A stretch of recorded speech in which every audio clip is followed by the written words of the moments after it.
in this part of my practice, I come into downward facing dog and I do a few different things. I want you to keep in mind that this practice was developed as a warm-up that I do before I take a regular yoga class. So despite the fact that it's 40 or 45 minutes long, I'll do at least a half-hour warm-up if there's time in the classroom before the regular class starts. And one day I'll explain why I do it that way, but it ties into, reducing monkey mind and the residual energy in my, body and stuff like that. But in down dog, when I come into downward facing dog, now in this part of my practice, I'm probably in downward facing dog for about 5 minutes or so straight. So I won't do all of that on here, but I want to show you the first part of it so that we're incorporating eyes closed and slow, purposeful motion through the feet, slower than what you're used to.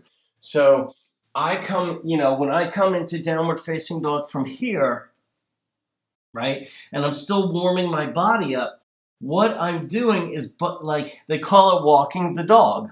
Some of you are familiar with this, of course. It's an alternate calf stretch, okay?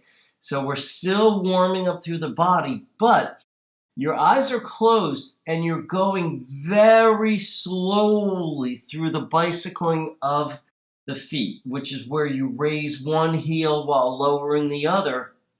Normally, my students and my classmates, when the instructor says, do an alternate calf stretch or walk the dog, goes by different names, you'll see people, and I've done this too, going sort of like this, they want to get as many stretches in as they can. I don't want you to do that.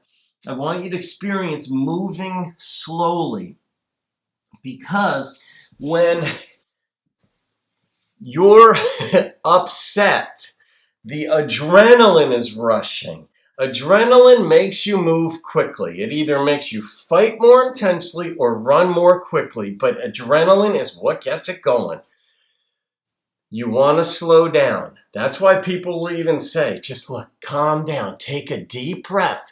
I don't even think people necessarily realize the depth of what that means to take a deep breath, but it is deep and important because it just slows you down, your mind down in the moment, but it also slows your heart rate down. And in part, it'll start to slow the adrenal gland down. So moving slowly is essential, and you can move slowly on command or at will, and keeping your eyes closed and moving slowly or putting pauses in certain places will help develop the habits off the mat, as long as your intention on your mat is to apply it off the mat. Then the awareness will develop within you.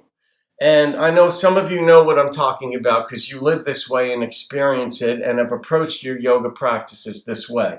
But if you're a teacher, for instance, you can alert your students to, when you set your intention on your mat, the intention isn't just to have a good hour, hour and a half practice. The intention is to have your practice mean something deeper for you when you're quote unquote off the mat. And so it's way beyond physical stretching and learning to breathe. It is, you set your intention, and then each posture, each movement can relate to that intention.